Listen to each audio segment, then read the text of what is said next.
आज सुनते हैं बृहस्पति भगवान की कथा एवं आरती।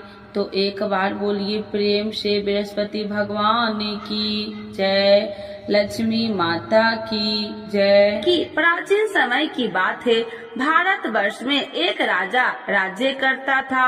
वह बड़ा प्रतापी और दानी था।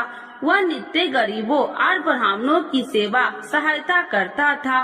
वह प्रतिदिन मंदिर में भगवान दर्शन करने जाता था, लेकिन यह उसकी रानी को अच्छा न लगता। न वह व्रत करती और न ही किसी को एक पैसा दान में देती। राजा को भी ऐसा करने से मना किया करती। एक समय की बात है कि राजा शिकार खेलने वन को चले गए। घर पर रानी और दासी थी। उस समय गुरु बृहस्पति साधु का रूप धारण कर राजा के दरवाजे पर भिक्षा मांगने आए। साधु ने रानी से भिक्षा मांगी तो वह कहने लगी, हे साधु महाराज, मैं इस दान और पुण्य से तंग आ गई हूँ। आप कोई ऐसा उपाय बताए जिससे यह सारा धन नष्ट हो जाए और मैं आराम से रह सकूं। साधु रूपी बृहस्पति देव ने कहा, हे देवी, तुम बड़ी विचित्र हो। संतान और धन से भी कोई दुखी होता है। अगर तुम्हारे पास अधिक धन है तो इसे शुभ कार्यों में लगाओ, जिससे तुम्हारे दोनों लोक सुधरे। परंतु साधु की इन बातों से रानी खुश नहीं हुई। उसने कहा कि मुझे ऐसे धन की आवश्यकता नहीं जिसे मैं दान में दूं तथा जिसको संभालने में ही मेरा सारा समय नष्ट हो जाए। साधु ने कहा, यदि तुम्हारी ऐसी इच्छा है तो जैसे मैं तुम्हें बताता हूँ तुम वैसे ही करना। बृहस्पतिवार के दिन तुम घर को गोबर से लिपना, अपने केसे को पीली मिट्टी से धोना, केसे को धोते समय स्नान करना, राजा से हजामत बनाने को कहना, भोजन में मांस मदिरा खाना, कपड़ा धोबी के यहाँ धुलने डालना। इस प्रकार 7 बृहस्पतिवार करने से तुम्हारा समस्त धन नष्ट हो जाएगा। इतना कहकर साधु बने बृहस्पति देव अंतर ध्यान हो गए। साधु के कहे अनुसार करते हुए रानी को केवल 3 बृहस्पतिवार ही बीते थे कि उसकी समस्त धन संपत्ति नष्ट हो गई। भोजन के लिए परिवार तरसने लगा। एक दिन राजा रानी से बोला, हे रानी, तुम यहीं रहो, मैं दूसरे देश को जाता हूँ, क्योंकि यहाँ पर मुझे सभी जानते हैं, इसीलिए मैं कोई छोटा कार्य नहीं कर सकता। ऐसा कहकर राजा परदेश चला गया। वहाँ वह जंगल से लकड़ियाँ काट कर लाता और शहर में बेचता। इस तरह वह अपना जीवन व्यतीत करने लगा। इधर राजा के बिना रानी और दासी दुखी रहने लगी।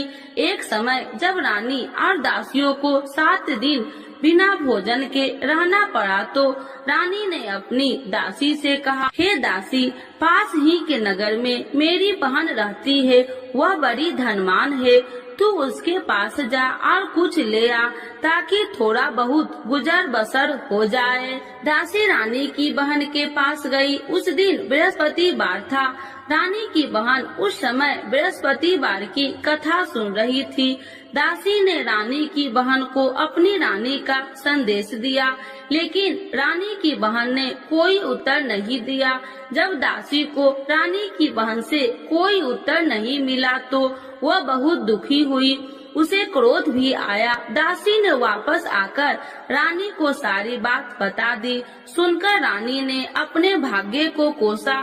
उधर रानी की बहन ने सोचा कि मेरी बहन की दासी आई थी, परंतु मैं उससे नहीं बोली, इससे वह बहुत दुखी हुई होगी। कथा सुनकर और पूजन समाप्त कर वह अपनी बहन के घर गई और कहने लगी, हे बहन, मैं बृहस्पतिवार का व्रत कर रही थी, तुम्हारी दासी गई, परंतु जब तक कथा होती है तब तक न उठते हैं और न ही बोलते हैं, इसीलिए मैं नहीं बोली। कहो दासी क्यों गई थी? रानी बोली, बहन, हमारे घर अनाज नहीं था। ऐसा कहते कहते रानी की आंखें भर आई। उसने दासियों समेत भूखा रहने की बात भी अपनी बहन को बता दी। रानी की बहन बोली, बहन देखो, बृहस्पति देव भगवान सबकी मनोकामना पूर्ण करते हैं। देखो शायद तुम्हारे घर में अनाज रखा हो। यह सुनकर दासी घर के अंदर गई तो वहाँ उसे एक घड़ा अनाज का भरा मिल गया। उसे बड़ी हैरानी हुई क्योंकि उसे एक बर्तन देख लिया था। उसने बाहर आकर रानी को बताया। दासी रानी से कहने लगी, हे रानी, जब हमको भोजन नहीं मिलता तो हम व्रत ही तो करते थे, इसीलिए क्यों न इनसे व्रत और कथा की विधि पूछ ली जाए, हम भी व्रत किया करेंगे। दासी के कहने पर रानी ने अपनी बहन से बृहस्पतिवार व्रत के बारे में पूछा। उसकी बहन ने बताया, बृहस्पतिवार के व्रत में चने की दाल और मुनक्का से विष्णु भगवान का केले की जड़ में पूजन करे तथा दीपक जलाए, पीला भोजन करे तथा कथा सुने। इससे गुरु भगवान प्रसन्न होते हैं, मनोकामना पूर्ण करते हैं। व्रत और पूजन की विधि बताकर रानी की बहन अपने घर लौट आई। रानी और दासी दोनों में निश्चय किया कि बृहस्पति देव भगवान का पूजन जरूर करेंगे। 7 रोज बाद जब बृहस्पतिवार आया तो उन्होंने व्रत रखा। घुड़सार में जाकर चना और गुड़ बिन लाई तथा उसकी दाल से केले की जड़ तथा विष्णु भगवान का पूजन किया। अब पीला भोजन कहाँ से लाए? दोनों बड़ी दुखी हुई, परंतु उन्होंने व्रत किया था, इसीलिए बृहस्पति देव भगवान प्रसन्न थे। एक साधारण व्यक्ति के रूप में वे दोनों थालों में सुंदर पीला भोजन लेकर आए और दासी को देकर बोली, हे दासी, यह भोजन तुम्हारे लिए और तुम्हारी रानी के लिए है, इसे तुम दोनों ग्रहण करना। दासी भोजन पाकर बहुत प्रसन्न हुई। उसने रानी को सारी बात बताई। उसके बाद से वे प्रत्येक बृहस्पतिवार को गुरु भगवान का व्रत और पूजन करने लगी। बृहस्पति भगवान की कृपा से उनके पास धन हो गया, परंतु रानी फिर पहले की तरह आलस करने लगी। तब दासी बोली, देखो रानी, तुम पहले भी इसी प्रकार आलस करती थी, तुम्हें धन रखने में कष्ट होता था, इस कारण सभी धन नष्ट हो गया।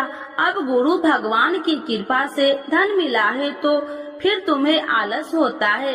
बड़ी मुसीबतों के बाद हमने ये धन पाया है, इसीलिए हमें दान पुण्य करना चाहिए।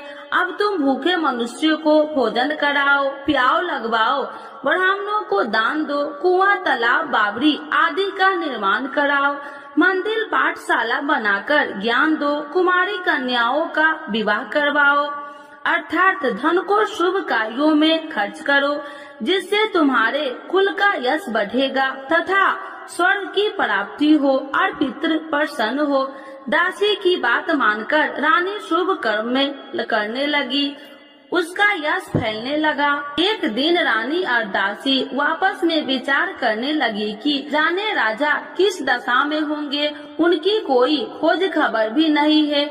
उन्होंने श्रद्धा पूर्वक गुरु बृहस्पतिवार भगवान से प्रार्थना की, राजा जहाँ कहीं भी हो शीघ्र वापस आ जाए। उधर राजा परदेश में बहुत दुखी रहने लगा। वह प्रतिदिन जंगल से लकड़ियाँ बीन कर लाता और उसे शहर में बेचकर अपने दुखी जीवन को बड़ी कठिनता से व्यतीत करता। एक दिन दुखी हो अपनी पुरानी बातों को याद करके वह रोने लगा और उदास हो गया। उसी समय राजा के पास बृहस्पति देव साधु के भेष में आकर बोले, हे लकड़हारे, तुम इस सुनसान जंगल में किस चिंता में बैठे हो, मुझे बतलाओ। यह सुन राजा के नेत्रों में जल भर गया और साधु की वंदना कर राजा ने अपनी संपूर्ण कहानी सुना दी। महात्मा दयालु होते हैं। वे राजा से बोले, हे राजा, तुम्हारी पत्नी ने बृहस्पति देव के प्रति अपराध किया था, जिसके कारण तुम्हारी यह दशा हुई। अब तुम चिंता मत करो, भगवान तुम्हें पहले से अधिक धन देंगे। देखो, तुम्हारी पत्नी ने बृहस्पतिवार का व्रत प्रारंभ कर दिया है। अब तुम भी बृहस्पतिवार का व्रत करके चने की दाल व गुड़ जल के लोटे में डालकर केले का पूजन करो, फिर कथा कहो या सुनो। भगवान तुम्हारी सब मनोकामनाओं को पूर्ण करेंगे। साधु की बात सुनकर राजा बोले, हे प्रभु, लकड़ी बेचकर तो इतना पैसा भई नहीं बचता जिससे भोजन के उपरांत कुछ बचा सकूं। मैंने रात्रि में अपनी रानी को व्याकुल देखा है। मेरे पास कोई साधन नहीं जिससे उसका समाचार जान सकूं। फिर मैं कौन सी कहानी कहूँ, यह भी मुझको मालूम नहीं। साधु ने कहा, हे राजा, मन में बृहस्पति भगवान के पूजन व्रत का निश्चय करो, वे स्वयं तुम्हारे लिए कोई राह बना देंगे। बृहस्पतिवार के दिन तुम रोजाना की तरह लकड़ियाँ लेकर शहर में जाना। तुम्हें रोज से 2 गुना धन मिलेगा, जिससे तुम भली भांति भोजन कर लोगे तथा बृहस्पति देव की पूजा का सामान भी आ जाएगा। धीरे धीरे समय व्यतीत होने पर फिर बृहस्पतिवार का दिन आया। राजा जंगल से लकड़ियाँ काटकर शहर में बेचने लगा। उसे उस दिन और 2 दिनों से अधिक धन मिला। राजा ने चना गुड़ आदि लाकर बृहस्पतिवार का व्रत किया। उस दिन से उसके सभी कलेश दूर हुए। परंतु जब अगले गुरुवार का दिन आया तो वह बृहस्पतिवार का व्रत करना भूल गया। इस कारण बृहस्पति भगवान नाराज हो गए।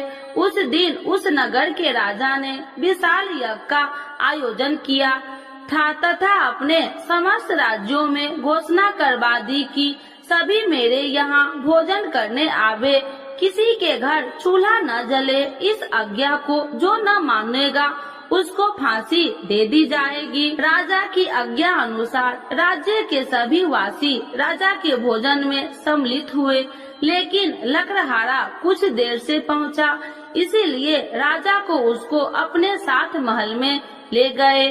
जब राजा लकड़हारे को भोजन करा रहे थे तो रानी की दृष्टि उस खूंटी पर पड़ी जिस पर उसका हार लटका हुआ था। उसे हार खूंटी पर लटका दिखाई नहीं दिया। रानी को निश्चय हो गया कि मेरा हार इस लकड़हारे ने चुरा लिया है। उसी समय सैनिक बुलाकर उसको जेल में डलवा दिया। लकड़हारा जेल में विचार करने लगा कि जाने कौन से पूर्व जन्म के कर्म से मुझे यह दुख प्राप्त हुआ है। आज जंगल में मिले साधु को याद करने लगा। तत्काल बृहस्पति देव साधु के रूप में प्रकट हो गए और कहने लगे, अरे मूर्ख, तूने बृहस्पति देवता की कथा नहीं की, इसी कारण तुझे यह दुख प्राप्त हुआ है। अब चिंता मत कर, बृहस्पतिवार के दिन जेल खाने के दरवाजे पर तुझे 4 पैसे पड़े मिलेंगे।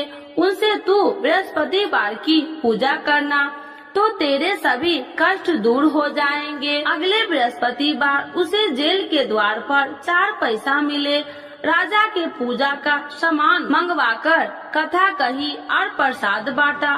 उसी रात्रि में बृहस्पति देव ने उस नगर के राजा को स्वप्न में कहा, हे राजा, तूने जिस जेल में बंद किया है उसे कल छोड़ देना, वह निर्दोष है। राजा प्रातः काल उठा और खूंटी पर हार टंगा देकर लकड़हारे को बुलाकर क्षमा मांगी तथा राजा के योग्य सुंदर वस्त्र आभूषण भेंट कर उसे विदा किया। गुरुदेव की आज्ञा अनुसार राजा अपने नगर को चल दिया। राजा जब नगर के निकट पहुंचा तो उसे बड़ा ही आश्चर्य हुआ। नगर में पहले से अधिक बाग, तालाब और कुएं तथा बहुत सी धर्मशालाएं, मंदिर आदि बने हुए थे। राजा ने पूछा कि यह किसका बाग और धर्मशाला है।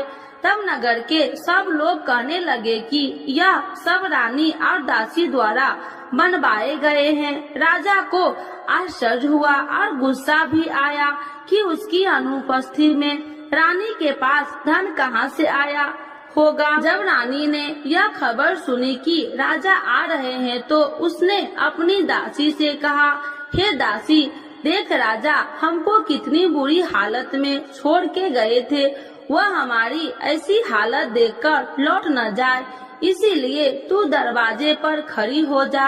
रानी की आज्ञा अनुसार दासी दरवाजे पर खड़ी हो गई और जब राजा आए तो उन्हें अपने साथ महल में लिवा आई।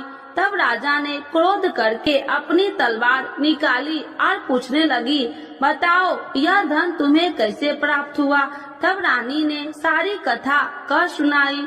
राजा ने निश्चय किया कि मैं रोजाना दिन में 3 बार कहानी कहा करूँगा और रोज व्रत किया करूँगा। अब हर समय राजा के दुपट्टे में चने की दाल बंधी रहती तथा दिन में 3 बार कथा कहता। एक रोज राजा ने विचार किया कि चलो अपनी बहन के यहाँ हो आऊं। इस तरह का निश्चय कर राजा घोड़े पर सवार हो अपनी बहन के यहाँ चल दिया। मार्ग में उसने देखा कि कुछ आदमी एक मुर्दे को लिए जा रहे हैं। उन्हें रोककर राजा कहने लगा, अरे भाइयों, मेरी बृहस्पतिवार की कथा सुन लो। वे बोले, लो हमारा तो आदमी मर गया है, इसको अपनी कथा की पड़ी है। परंतु कुछ आदमी बोले, अच्छा कहो, हम तुम्हारी कथा भी सुनेंगे। राजा ने दाल निकाली और कथा कहनी शुरू कर दी।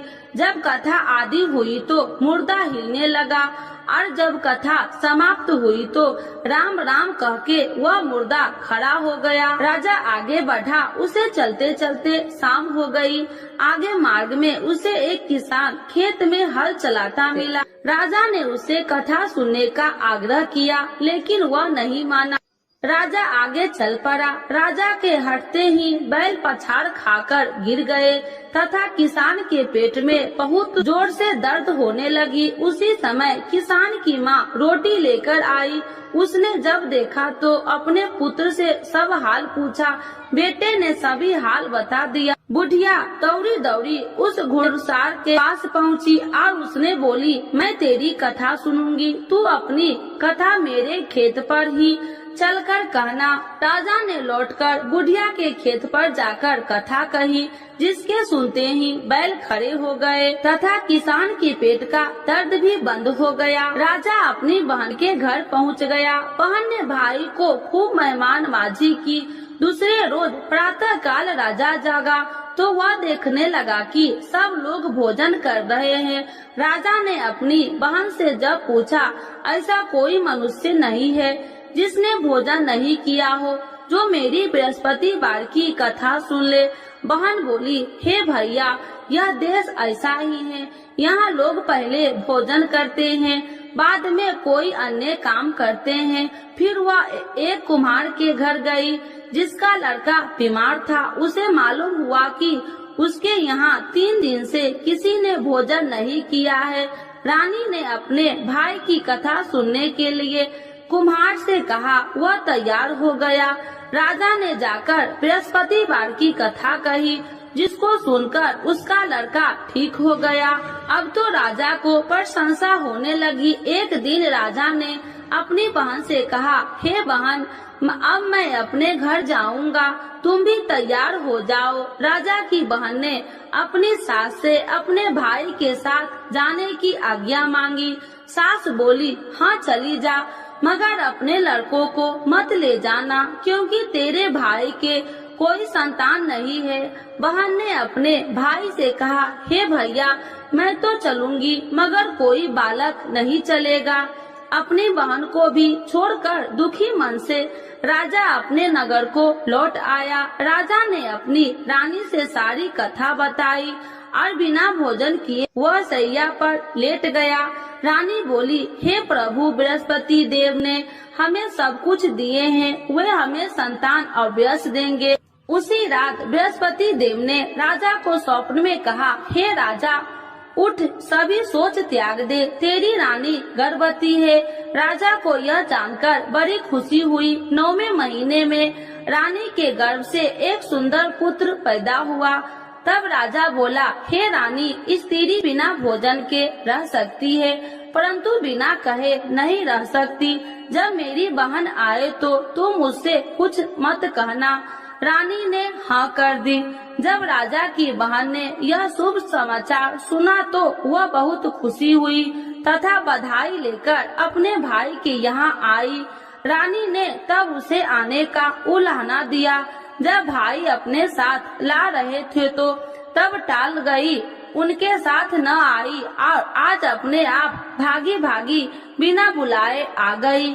तो राजा की बहन बोली, भाई मैं इस प्रकार न कहती तो तुम्हारे घर औलाद कैसे होती। बृहस्पति देव सभी मनोकामनाएं पूर्ण करते हैं। जो श्रद्धा भाव पूर्वक बृहस्पति वार का व्रत करता है एवं कथा पढ़ता है अथवा सुनता है और दूसरों को सुनाता है, बृहस्पति देव उसकी सभी मनोकामनाएं पूर्ण करते हैं, उनकी सदैव रक्षा करते हैं। जो संसार में सद्भावना से गुरुदेव का पूजन एवं व्रत सच्चे हृदय से करते हैं, उनकी सभी मनोकामनाएं वैसे ही पूर्ण होती है जैसे सच्ची भावना से रानी और राजा ने बृहस्पति देव की कथा का गुणगान किया तो उनकी सभी इच्छाएं बृहस्पति देव जी ने पूर्ण की। अनजाने में भी बृहस्पति देव की उपेक्षा न करे, ऐसा करने से सुख शांति नष्ट हो जाती है। इसीलिए सबको कथा सुनने के बाद प्रसाद लेकर जाना चाहिए। हृदय से उनका नमन करते हुए जयकारा बोलना चाहिए। तो एक बार बोलिए प्रेम से बृहस्पति भगवान की जय, विष्णु भगवान की जय, लक्ष्मी माता की जय। आरती श्री बृहस्पति देव की। ओम जय बृहस्पति देवा, स्वामी जय बृहस्पति देवा। छीने छीने भोग लगाऊं, छीने छीने भोग लगाऊं, कदली फल में बा।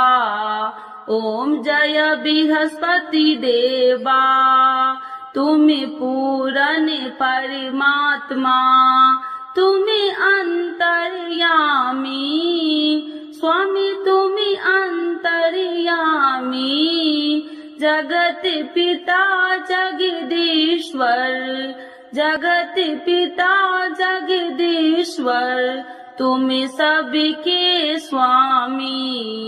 ओम जय बृहस्पति देवा, चरणामृत निज निर्मल, सब पातक हरिता। स्वामी सब पातक हरिता, सकल मनोरथ दायकी, सकल मनोरथ दायकी। कृपा करो भरता। ओम जय बृहस्पति देवा, तन मन धन अर्पण कर, जो जन शरण पड़े। स्वामी जो जन शरण पड़े, प्रभु प्रकट तब हो करे, प्रभु प्रकट तब हो कर, आकर द्वार खड़े। ओम जय बृहस्पति देवा, दीन दयाल दयानिधि, भक्तन हितकारी। स्वामी भक्तन हितकारी, पाप दोष सब हरता, पाप दोष सब हरता, भव बंधन हारी। ओम जय बृहस्पति देवा, सकल मनोरथ दायकी, सब संशय तारो। स्वामी सब संशय तारो, विषय विकार मिटाओ, विषय विकार मिटाओ, संतन सुखकारी। ओम जय बृहस्पति देवा, जो कोई आरती तेरी प्रेम सहित गावे। स्वामी प्रेम सहित गावे, ज्येष्ठानंद बंद सो, ज्येष्ठानंद बंद सो, सो निश्चय पावे। ओम जय बृहस्पति देवा, स्वामी जय बृहस्पति देवा। बृहस्पति भगवान की जय, विष्णु भगवान की जय, लक्ष्मी माता की जय।